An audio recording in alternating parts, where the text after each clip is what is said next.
Well, hello. Welcome to the Richard Wade Review Show. Today, I'm going to be reviewing a tiny Chinese handheld device I got one year for Christmas. And it plays mostly NES games. There's a few like Chinese, I guess Famicom clone software, like homebrew sort of games on there. But basically on this channel, I'm going to be doing reviews of a lot of these types of devices. Some of them that are really good, some of them not so much. This is one of the ones I feel like it's not very good. I wouldn't recommend it. If you find it on sale for $5, it'd probably make a nice gift for a little kid. It takes 3 AAA batteries. I'm going to take out the bag, so. And the battery, it doesn't use much batteries on battery like doesn't take much battery to power it. I've had these same 3 batteries in it since I got it a few years ago. Not that I play it very much. So I'm going to go ahead and turn this on. You can find this also on Amazon and Walmart.com for when you search for the RS-1. You can find them for like $19. At that price, it's a hard no for me. However, I think, for $5 it'd be all right. When I turn it on, it boots into a screen that says 401, and you can use the arrows to navigate. As you can see, there's a bunch of games on here that are definitely copyright games, not legal in any way, but it's just a little emulation handheld. Doesn't even have its own software. It's like it's running like just a Famicom chip with like a 401 cartridge. You can find those kind of things on eBay. Those aren't very legal either.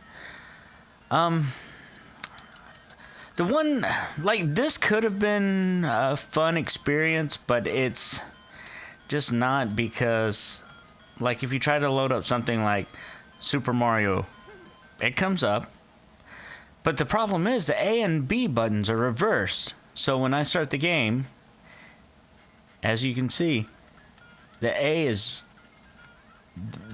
on this side and the B is on that side. Plus, I don't know if you can hear this. Let me see. I'm gonna bring it close to the microphone for a second so you won't see it. You can kind of hear that it's going very fast, and that's because it's got the PAL version, so it's running at 50 hertz instead of 60. So, I mean, I could not play Mario this way because I'm so used to the B there. This other button that they've got is an A turbo. See, it jumps up and down. And the pause button works as expected. There is no select button. So whenever there's a reason to select, you have to, well, I guess it just resets the game. I wonder how that works on like Contra. See, I never thought about it, because normally if I'm playing Contra, it's going to be one player on this, because you can't hook up a control. So, oh, look at that. That Contra on there is actually a 12-in-1. There's a lot of interesting things to see here, like a lot of weird software. So I guess I just choose a Contra version. I don't know. Try that. See, so I can't hit select. So, I mean, it's not 2 players anyway, because like I said, I can't add another controller.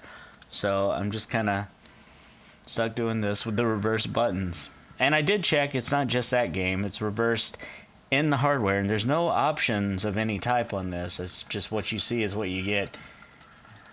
And I mean, I think this could be fun if you play games that take one button, or if it's something like some sort of shooter game.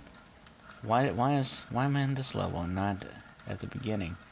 I don't know. Anyway, I'm going to reset this and go back. Well, every time you reset the game, it's got to reload, but it doesn't take very long.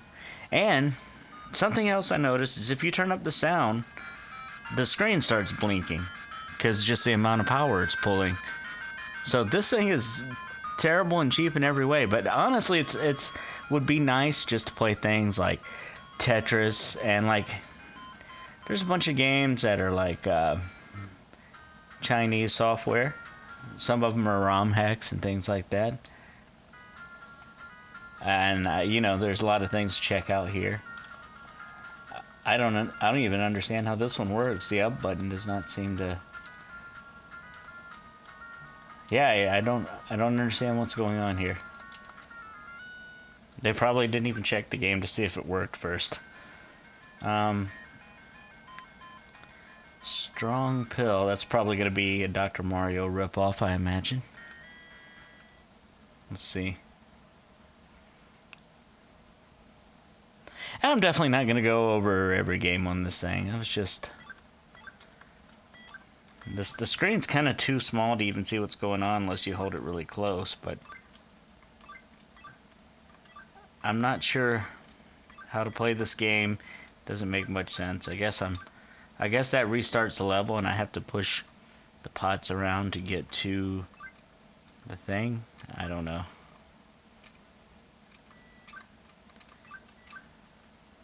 Yeah, that restarts the level.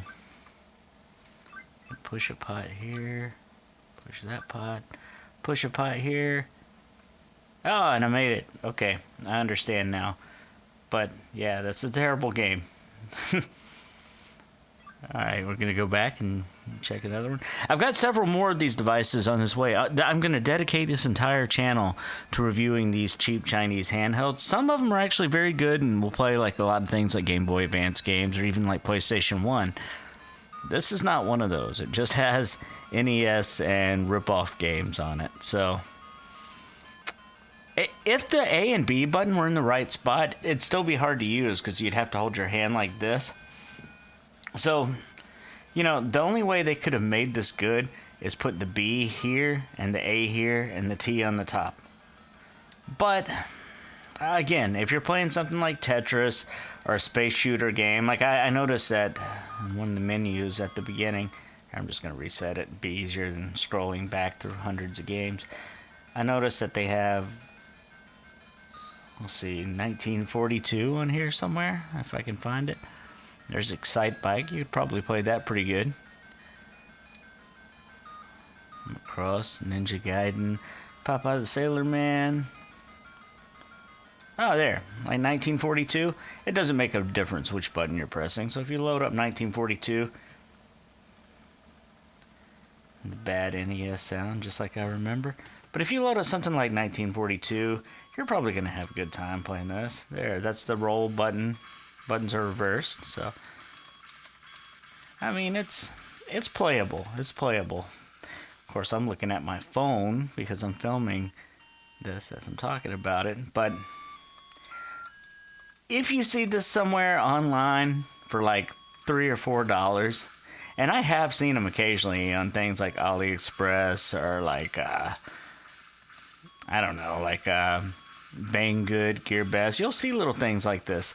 And sometimes they're worth giving a try. But if you're ever going to get something like this, I'd recommend like getting it and testing it, because you don't want to give people bad gifts. But I think that these could make good Christmas gifts, especially for someone like, you know, when I was like 8 years old and all we had was a little Tiger handheld, I would think this was amazing, even with all of its flaws. Oh, and now that I got the sound up, I'm actually going to go back and show you that thing with the Super Mario. It has the PAL versions of the game. So if you, it's going to be super fast.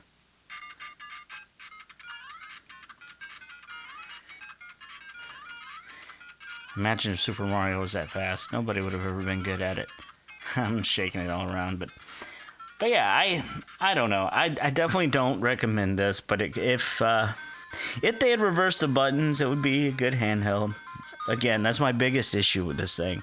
I would think it was pretty cool if it didn't have that issue. And I don't think I'd play the volume very loud, so I don't think the screen blinking would be a big problem for me. But there's a lot of good games on here that they don't really compare to modern games anymore. Like Joust is great. That's one of the ones that I thought was perfect for this, because the turbo button was something that they had on the A button anyway. And you can use this one to flap even faster, because apparently the turbo on it is way faster than the original. Look at me dying. Here, I'm going to look at the screen. When you're looking at the screen, It's a little more vibrant than it appears on here. I don't know if you can tell. I mean, it's a liquid crystal display, so when I touch it, you get these little like scratchy marks. Let's see there. Like if I hit it with my hand, because it is actually just an LCD display with no plastic screen protector on it. But I guess I'm going to end this video right there. I just wanted to do a little review of this. I hope you enjoyed this, and I will be doing a lot more of these kind of things in the near future. So please be sure to like and subscribe to the channel, and I'll be putting those on there. And hopefully I hope you enjoyed it. Thanks for watching, and I hope to see you next time.